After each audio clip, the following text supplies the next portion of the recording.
An undecided voter told MSNBC in a live interview that she voted for Senator Bernie Sanders in Tuesday's New Hampshire primary because of what she viewed as the network's negative coverage of him.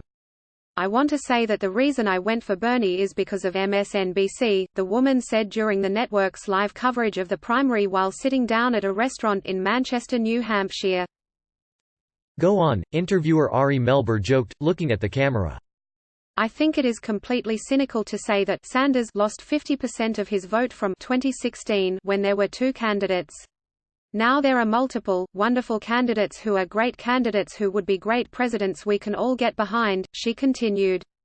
The kind of "stop Bernie" cynicism that I heard from a number of people, I watch MSNBC constantly, that I heard from a number of commentators, made me angry, and I said, okay, Bernie's got my vote, she added.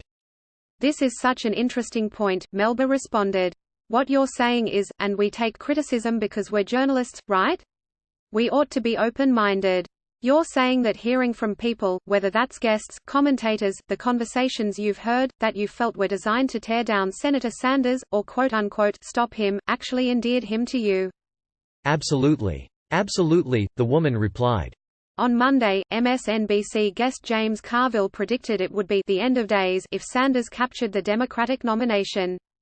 The only thing between the United States and the abyss is the Democratic Party, Carville, a former campaign strategist to President Clinton, said Monday during an appearance on Morning Joe. "That's it. And if we go the way of the British Labour Party. If we nominate Jeremy Corbyn," Carville said, comparing the leader of the Labour Party in Great Britain to Sanders, "it's going to be the end of days. We're going to be the British Labour Party. We're going to be out in some field, radical left-wing la-la land." MSNBC Hardball host Chris Matthews has been particularly critical of Sanders being the Democratic nominee.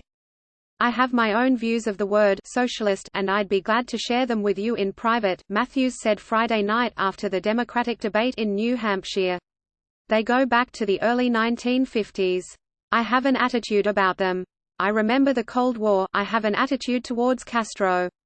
I believe if Castro and the Reds had won the Cold War there would have been executions in Central Park, and I might have been one of the ones getting executed. And certain other people would be there cheering, okay? So I have a problem with people who took the other side. I don't know who Bernie has supported over these years, I don't know what he means by socialism," the former Carter speechwriter added. Sanders, 78, has surged in recent days and is the odds-on favorite to win in New Hampshire.